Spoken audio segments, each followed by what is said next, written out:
Sorry po ha, nalaglag ang aking phone. So dugtong ito. I'm so sorry. Tulad ng sabi ko po sa inyo, hi, I'm doing my best po na ma-share ang word of God. Kaya nakikiusap pa naman po ako sa inyo na talagang pakinggan ninyo sa ganitong oras na tayo nagkakatipon. Nakikiusap ako sa lahat na mag-focus tayo sa salita ng Diyos. I did my part na ma-share sa inyong salita ng Diyos.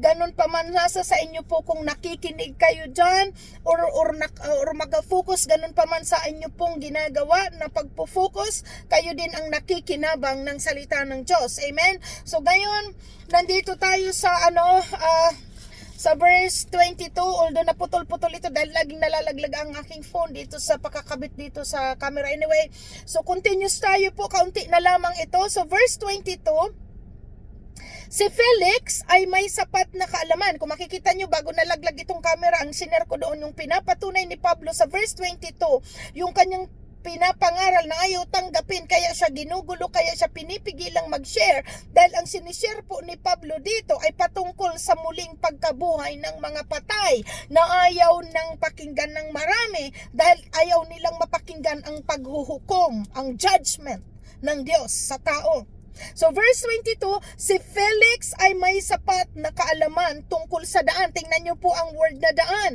Ang daan dyan ay nakakapital letter, which is ang tinutukoy dito ay ang Panginoong Jesus, because Jesus is the way to the Father. Jesus is the way, the truth, and the life to the Father. Malinaw.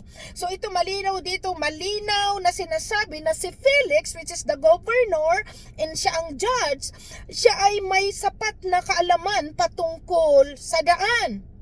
Kaya't pinagliban muna niya ang paglilitis. Ayan, pinagliban. Kasi ayaw na pakinggan. Ibig sabihin na iirita siguro itong hindi niya maano kasi nagkakaroon siyang takot si Felix. Kasi alam niya ang sinasabi ni Pablo ay katotohanan dahil may alam siya tungkol dito sa daan sa Panginoong Jesus. Ayan, sinabi niya, hahatulan ko ang iyong kaso pagdating ng pinunong Lysias. Yan yung pinuno ng mga sundalo. Kasi gusto nilang alamin kung ano ba talaga ang katotohanan. Pagkatapos, iniutos niya sa kapitan na pabantayan si Pablo, subalit huwag higpitan kundi hayaang dalawin ng kanyang mga kaibigan upang mabigyan siya ng kanyang mga pangangailangan. Okay, verse 24. Makaraan, ito na po, si Pablo sa harap ni na Felix at Drusilla. Makaraan ang ilang araw, dumating si Felix kasamang asawa niyang si Drusilla na isang Hudyo. Ipinatawag niya si Pablo at pinakinggan ang sinabi nito tungkol sa pananalig kay Kristo Jesus. Ngunit, pakinggan niyo po dito sa verse 25. Tingnan niyo rin ang Bible niyo habang pinapakinggan at binabasa niyo ito. Ngunit, nang magpatuloy si Pablo ng pagsasalita tungkol sa pagiging matuwid, pagpipigil sa sarili at sa darating na paghuhukom, natakot si Felix. Kita niyo po? Nang si Pablo ay magsalita tungkol saan? Sa pagiging matuwid, sa pagpipigil sa sarili, at sa darating nagpaghuhukom. Natakot si Felix, kaya't sinabi niya, makakaalis ka na, ipapatawag kitang muli kapag may panahon na ako. Yun po ang sinasabi ko kanina, no?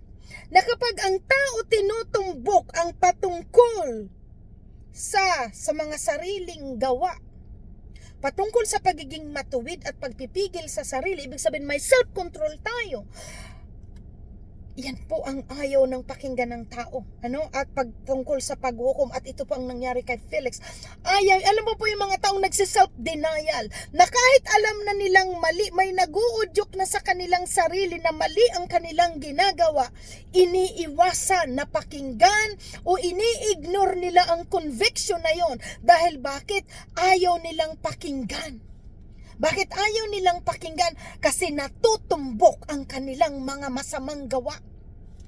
Ito po ang nangyayari na maraming tao pagdating sa salita ng Diyos, ayaw nilang makinig sa salita ng Diyos. Kasi iniiwasan ang Word of God. Dahil ang Word of God tinutumbok ang gawain ng tao.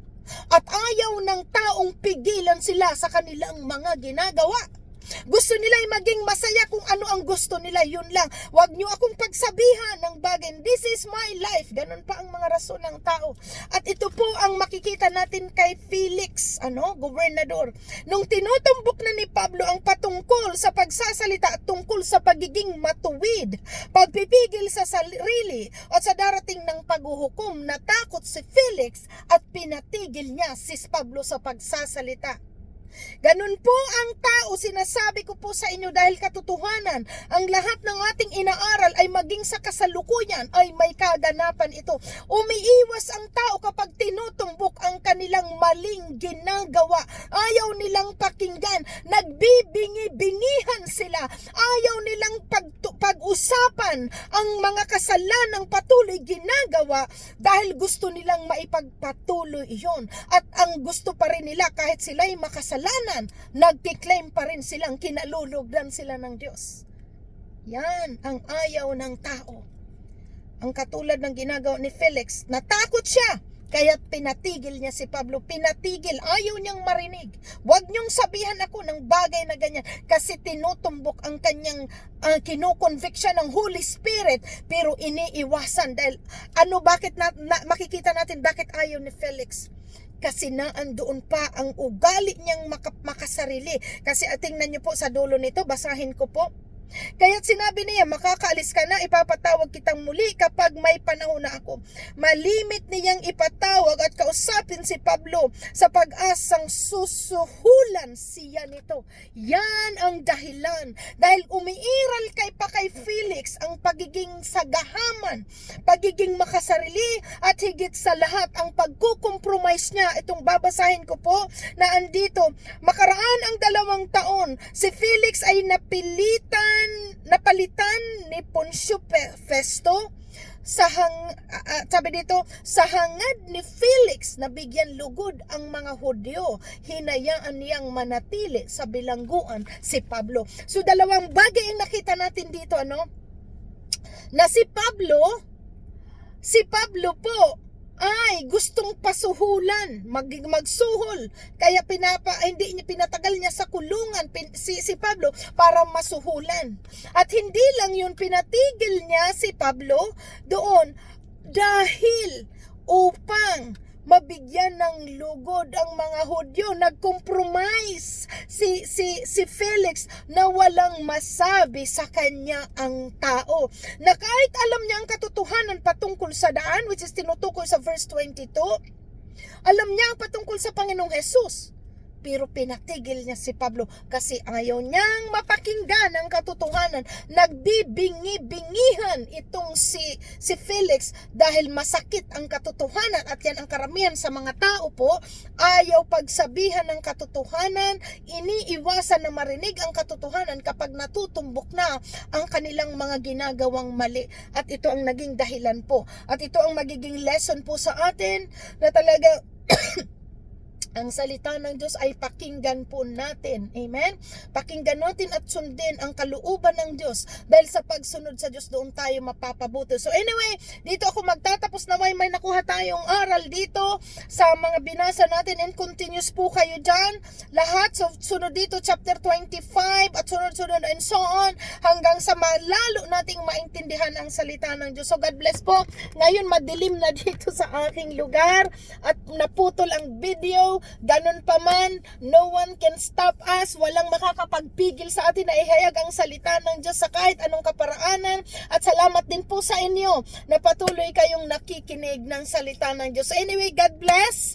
Hanggang sa susunod na muli, purihin ang Diyos. Let's pray po. Hallelujah, Father God. Thank you so much, Holy Spirit, sa ipatuloy niyo pong patnubay sa amin, sa pagtuturo mo po sa amin sa pamamagitan ng mga bagay na nangyari nung panahon, na maging sa kapanahunan namin ngayon, na nagiging buhay ang iyong mga salita. Kaya pinupuri ka namin, pinasasalamatan ka namin sa lahat ng ito, O Diyos.